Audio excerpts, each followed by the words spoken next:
여러분, 2030년에 스테이블코인 2조 달러와 RWA 2조 달러가 블록체인 위에 올라간다면 이더리움의 시가총액은 최소 수조 달러가 되어야 할까요?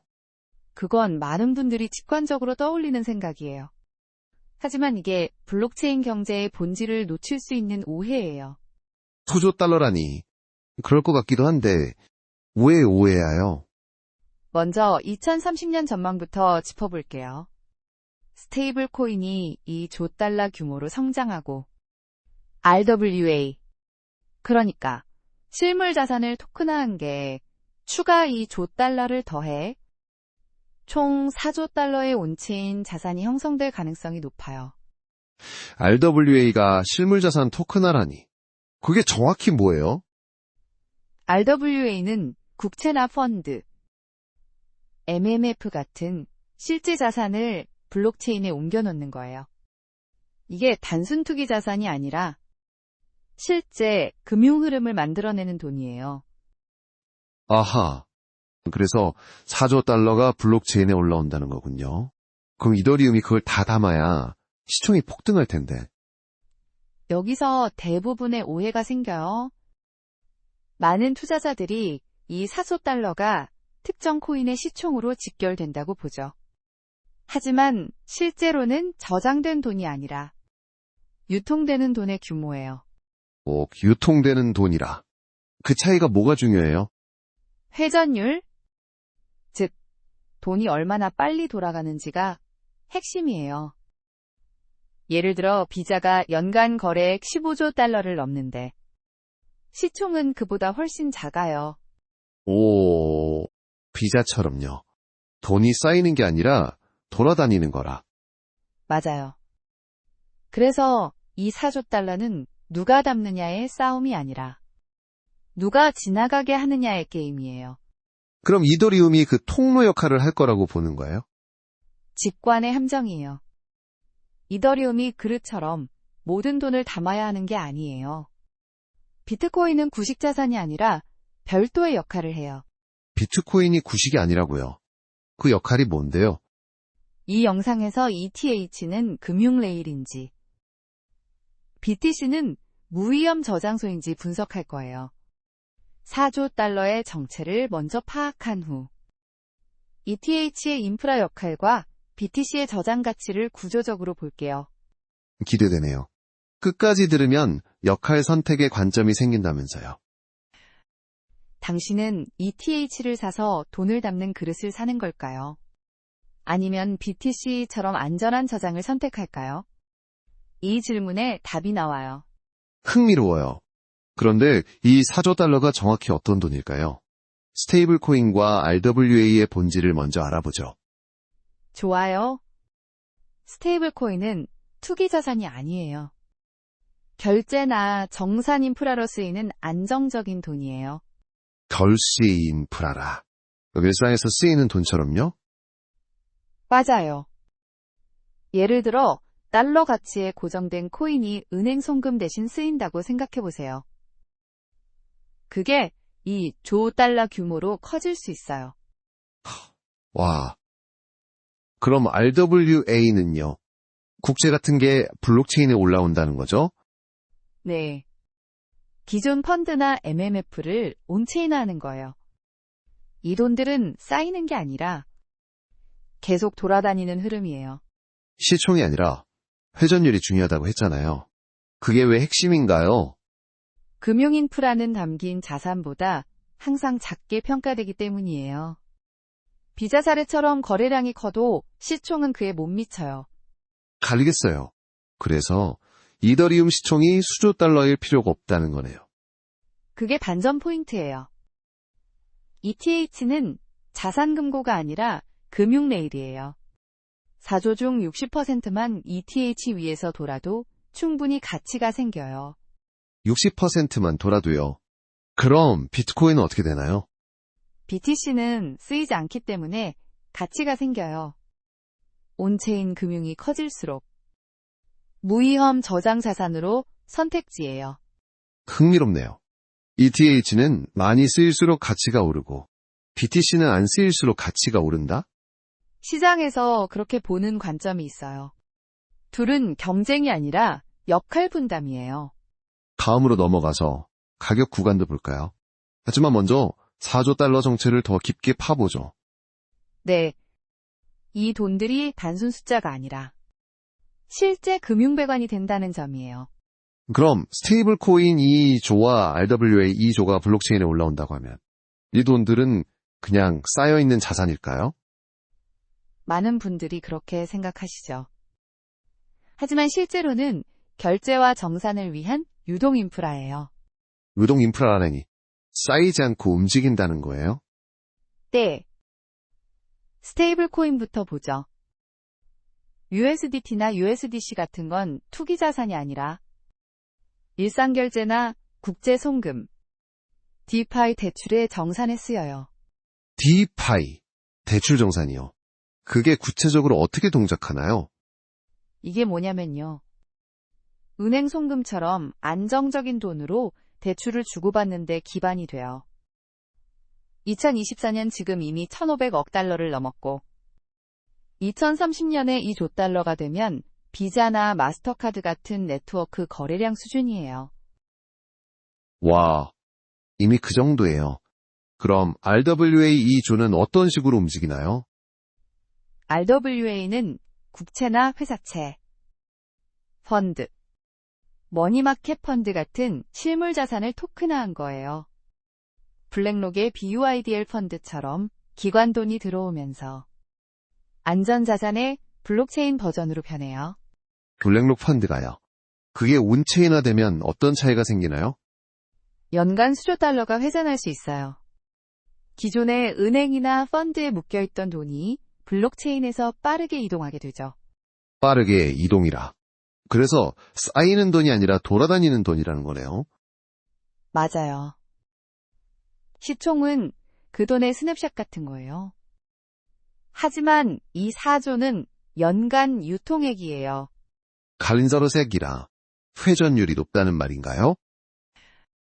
돈의 회전율이 높아지면 한 달에 여러 번 거래돼서 실제 경제 효과는 10배 이상 될 수 있어요. 예를 들어 어떻게 되나요? ETH 네트워크에서 1일 거래량이 10억 달러라고 하면 연간 3,650억 달러로 확대돼요. 이게 쌓이는 게 아니라 흐름이에요. 흐름의 규모가 그 정도라. 그럼 코인 시총에 미치는 영향은요? 여기서 오해가 커요. 많은 사람들이 이 4조를 코인 시총처럼 고정저장 자산으로 보시는데 투기적 시각이에요. 고정 저장이라. 비트코인처럼 쌓아두는 거로 보는 거죠? 네. 하지만 게임의 본질이 달라요. 누가 이 돈을 담느냐가 아니라 누가 이 돈을 지나가게 하느냐의 싸움이에요. 지나가게 하느냐라. 도로처럼 통행료를 받는다는 거예요? 정확해요. 레이어 1 체인들은 도로망처럼 가스비로 수익화돼요. 시총은 그 인프라 가치만 반영하죠. 인프라 가치라. 구체적인 사례가 있나요? 비자를 보세요. 시총 5천억 달러로 연간 15조 달러 거래를 처리해요. 그 거래량에 비해 시총이 작아요. 오, 비자가 딱 그 케이스군요. 수탁은행도 비슷해요. 자산 관리비 0.1%만 가져가도 ETH는 연 수백억 달러 수익이 가능해요. 수백억 달러 수익이라. 그럼 기존 코인 시총 차트는 왜곡된다는 거네요. 시장에서 그렇게 보는 관점이 있어요. 시총만 보면 왜곡되기 때문에 회전율을 봐야 해요. 알겠어요. 그래서 4조 달러가 쌓이는 게 아니라 돌아다니는 돈이라는 거군요. 요약하자면 스테이블 코인과 RWA는 결제정산의 배관이에요. 이 흐름을 누가 처리하느냐가 핵심이에요. 배관 역할이 중요하네요. 그럼 이 돈이 주로 이더리움 위에서 돌아간다면 이더리움 시총은 얼마나 될까요? 그 부분을 제대로 보려면 이더리움의 역할을 분석해야 해요. ETH는 자산 금고가 아니라 금융 레일이에요. 금융 레일이라 다음에 자세히 보죠. 네. 4조 중 일부만 ETH에서 돌아도 가치가 충분히 생길 수 있어요. 기대하세요. 그럼 4조 달러 중 대부분이 이더리움에서 돌아간다면 이더리움 시총은 수조 달러가 되어야 할까요? 많은 분들이 그렇게 기대하시죠. 하지만 ETH는 자산을 담는 금고가 아니라 금융레일 같은 역할을 해요. 금융 레일이라니. 그게 정확히 어떤 의미예요? 이게 뭐냐면요. 스마트 컨트랙트로 디파이나 NFT, RWA 같은 걸 처리하는 통로예요. 4조 달러 중 60%만 ETH에서 돌아가도 연간 2.4조 거래량이 돼요. 60%만으로도 2.4조라. 그게 이미 충분한 가치라는 거예요. 시장에서는 그렇게 보는 관점이 있어요. 2024년 TVL이 이미 1,000억 달러를 넘었고 이 흐름이 커질 가능성이 높아요. 다울스와 TVL이 뭐예요? 그게 거래량과 어떻게 연결되나요? TVL은 네트워크에 잠긴 총 자산 가치예요. 이게 증가하면 실제 거래가 활발해지죠. ETH는 그 기반이에요. 갈리겠어요. 그런데 여기서 ETH가 망하거나 폭등할 거라는 소리가 많은데 그건 오산인가요? 과대평가나 과소평가 모두 오해하여. ETH의 가스비부터 보죠. 이게 통행료 같은 거예요. 가스비가 통행료라. 사용량이 늘면 어떻게 되나요? 네트워크가 바빠질수록 가스비가 올라가요. 이게 ETH 네트워크의 주요 수익원이 되죠. EIP 1559라는 업데이트로 그중 30% 이상이 소각돼요. 소각이요. 그게 공급을 줄이는 거죠? 맞아요. 2024년에 이미 400만 ETH가 소각됐어요. 하지만 이게 폭발적인 상승 버튼은 아니에요. 하방 지지선 역할로 보는 게 맞아요. 하방 지지선이라. 가격이 떨어지지 않게 받쳐준다는 거네요. 네. 안정적으로 네트워크를 유지하는 데 도움을 주죠. 이제 인프라 가치 저평가를 봐요. 인프라가 왜 저평가되나요? 구체적인 예시가 있을까요? 비자를 생각해 보세요. 연간 15조 달러 거래를 처리하는데 시총은 5천억 달러예요. 비율로 치면 0.03% 수준이에요. 와, 거래량에 비해 시총이 너무 작네요. ETH도 비슷할 수 있어요. 2조 달러 거래를 처리하면 시총 6천억에서 1조 달러 정도가 적정 구간으로 보이죠. 그 정도면 현재보다 꽤 오르겠는데. 수저는 아니라는 거예요? 시장 관점에서 구조적으로 봐요. 수탁은행 사례도 비슷해요. 블랙록이나 피델리티처럼 RWA를 관리할 때 0.22%에서 0.5% 수수료를 가져가요. 수탁은행, 수수료라. ETH가 그걸 대체할 수 있나요? 가능성이 있어요. ETH는 온체인으로 이걸 해내고 L2 솔루션으로 확장성을 해결 중이에요. 가루수가 뭐예요? 그게 확장성을 어떻게 돕나요? L2는 옵티미즘 같은 레이어 이 네트워크예요. 메인 ETH 체인을 보조해 거래를 더 빠르고 싸게 처리하죠. 이게 스케일링 문제를 풀어요. 아하. 그래서 ETH가 안정적으로 성장할 수 있다는 거군요. 기대를 조절하는 게 중요해요. ETH가 여기서 망한다는 건 오산이고 수조 달러 시총도 과도한 기대예요. 구조적 가치만 봐야 한다고요. 그럼 ETH의 역할은 금융레일로 요약되네요. 네. 자산금고가 아닌 통행로로서의 가치예요. 이걸 이해하면 감정적 기대가 줄어요. 완전히 새롭게 보이네요. 그런데 ETH가 레일이라면 비트코인은 뭐일까요? 좋은 질문이에요. 비트코인은 가장 오해받는 자산이에요. 그 역할을 재정의해 볼게요. 기대돼요. 온체인 금융이 커질수록 BTC의 위치가 어떻게 변하나요? BTC는 쓰이지 않기 때문에 가치가 생겨요. 스테이블이나 RWA가 대기자금으로 쓰일 때 최종 저장 자산으로 선택되죠. 쓰이지 않는 게 장점이라니. 그게 무슨 의미예요? 온체인 금융이 커지면 무위험 수익과 위험 자산이 분리돼요. 리스크를 피할 때 BTC가 최종 선택지가 돼요. 그래서 가스비나 소각 없이 시총만 커진다는 거예요. 시장에서 그렇게 보는 관점이 있어요.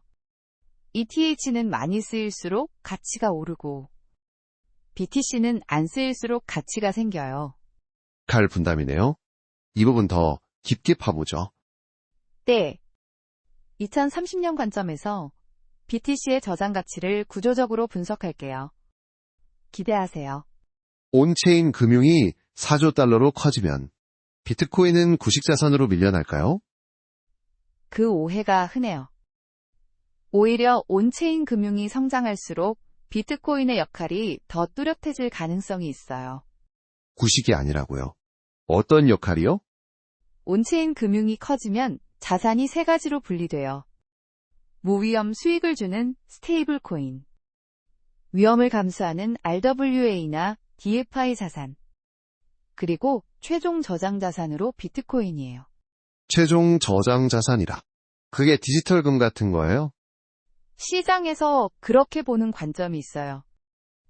리스크가 커질 때 사람들이 피난처로 선택하는 자산이죠. ETH 레일 위에서 돈이 불안정해지면 BTC로 흘러가요. 흥미로워요. 그럼 BTC가 안 쓰이는 게 오히려 강점이라는 거네요. 네. 바로 그 안 쓰임이 무위험 저장 가치의 원천이에요. 가스비도 없고 소각 메커니즘도 없는데 시총이 커지는 이유예요. 거슬은 가스비 없고 소각 없이라. ETH와 비교하면 간단하네요. 실제로 어떻게 증명되나요? 2024년에 비트코인 ETF가 200억 달러 이상 유입됐어요. 이건 기관들이 장기 저장으로 사들이는 증거예요. ETF 유입이 그 정도라. 스테이블이나 RWA와 연결되나요? 스테이블 코인과 RWA는 대기자금 풀처럼 움직여요. 시장이 불안정해지면 그 돈이 BTC로 이동할 가능성이 높아요. 컷간폴이라. 예를 들어 불황 때 돈이 BTC로 쏠린다는 거죠? 맞아요. BTC 네트워크 거래량은 적지만 홀딩 비율이 70% 이상이에요. 사람들이 쌓아두는 자산이기 때문이죠. 홀딩 비율 70%라. ETH처럼 거래가 활발하지 않아도 가치가 오를 수 있다는 거예요? ETH와 대비해보면 명확해요. ETH는 많이 쓰일수록 통행료인 가스비가 올라 가치가 생겨요. BTC는 안 쓰일수록 저장 수요가 커져요. 역할이 완전히 다르네요. 그럼 4조 달러 규모에서 BTC에 미치는 영향은요? 4조 중 10%만 BTC로 이동해도 시총 4천억 달러가 추가될 수 있어요. 마이크로 스트래티지가 25만 BTC를 보유한 것처럼 기관 수요가 끝없이 이어질 가능성이 있어요. 마이크로 스트래티지처럼요. 장기 저장 수요가 무한하다는 거네요. 네. BTC는 구식이라는 오해는 여기서 풀려요. 온체인 금융이 커질수록 BTC는 구조적 상승 요인이 돼요. 구조적 상승이라. ETH 레일의 돈이 BTC로 흘러간다는 거군요. 요약하자면 BTC는 쓰이지 않아 가치 있는 저장 자산이에요. ETH는 흐름을 처리하고 BTC는 최종 피난처예요. 완벽한 역할 분담이네요. 그런데 이 역할이 다르니 2030년 가격은 어떻게 될까요? 구간으로 정리해보죠. 네. 가격 구간을 구조적으로 분석해 볼게요. 기대하세요. 그럼 2030년에 ETH는 10만 달러, BTC는 100만 달러까지 갈까요? 그건 많은 투자자들이 기대하는 시나리오예요. 하지만 구조적으로 보면 구간을 제시하는 게 더 맞아요. 구간이라니 어떤 구간으로 보는 거예요? ETH부터 보죠. 기준 구간은 8천에서 1만 5천 달러예요. 4조 달러 중 60%를 처리할 때 인프라 가치로 계산한 거예요. 8천에서 1만 5천이라. 현재보다 꽤 오르겠네요. 강세 시나리오는요? 강세라면 2만에서 4만 달러까지 가능성이 있어요. L2가 완성되고 RWA 점유율이 80%로 올라갈 경우에요. L2 완성이라. 그게 RWA와 어떻게 연결되나요? L2는 거래를 더 효율적으로 만들어 RWA 같은 대형 자산 흐름을 소화할 수 있게 해요. 이게 ETH 네트워크를 강화하죠. 알겠어요. 그런데 ETH가 디플레이션이라도 왜 BTC보다 덜 오를 수 있나요? ETH는 회전율에 의존해요. 돈이 많이 돌아가도 인프라 가치는 저장 자산만큼 크지 않아요. 시장에서 그렇게 보는 관점이 있어요. 오, 인프라 가치라. 이제 BTC 구간은 어떤가요? BTC 기준 구간은 50만에서 70만 달러예요. 온체인 4조 중 10에서 20% 저장 수요가 유입될 때예요. 50만에서 70만이라. 강세는요? 강세 시나리오는 100만 달러 이상이에요. 글로벌 불안정 상황에서 피난처 수요가 폭증할 가능성이 있어요. ETF나 마이클 세일러 모델이 그걸 뒷받침하나요? 네. ETF 유입과 기업처럼 장기 보유 모델이 안정적 상승을 만들어요. BTC는 저장 프리미엄이 강하죠. 그럼 BTC와 ETH 가격 비율은 어떻게 되나요? 역사적으로 BTC, ETH 비율이 20에서 50배를 유지해왔어요. 경쟁이 아니라 상호 보완이라 이 구조가 지속될 가능성이 높아요. 상호 보완이라. ETH 디플레와 사용 증가에도 비율이 유지된다는 거예요? 맞아요. ETH는 사용이 늘어도 레일 역할로 한계가 있고, BTC는 저장 프리미엄으로 더 오를 수 있어요. 역할 분담이 핵심이군요. 그래서 둘 중 하나만 사야 할까요? 그게 큰 오해예요. 둘 중 하나라는 경쟁 프레임이 아니라 역할에 따라 선택하는 거예요. 선택이라. 어떤 기준으로요? 당신이 자산을 사고 싶은가? 아니면 인프라를 사고 싶은가예요. 이 질문으로 정리돼요. 자산 대 인프라라. BTC가 자산, ETH가 인프라라는 거네요.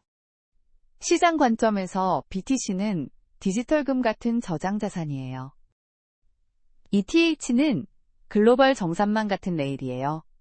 2030년 크립토가 투기판이 아니라 금융 배관이 된다는 거죠? 네. 블록체인은 금융상품이 아니라 배관이에요. 돈이 쌓이는 게 아니라 흐르는 시스템이에요. 흐름의 일부로 보는 관점이 새롭네요. 그래서 가격 구간도 구조적 결과라는 거예요? 정확해요. 이건 예측이 아니라 구조에서 나오는 구간이에요. 역할 선택이 승부예요. 역할 선택이라. 예를 들어 어떤 역할을 고를까요? 불안정 시 피난처를 원하면 BTC예요. 흐름 처리 인프라를 원하면 ETH죠. 둘 다 보완될 수 있어요. 보완 가능하네요.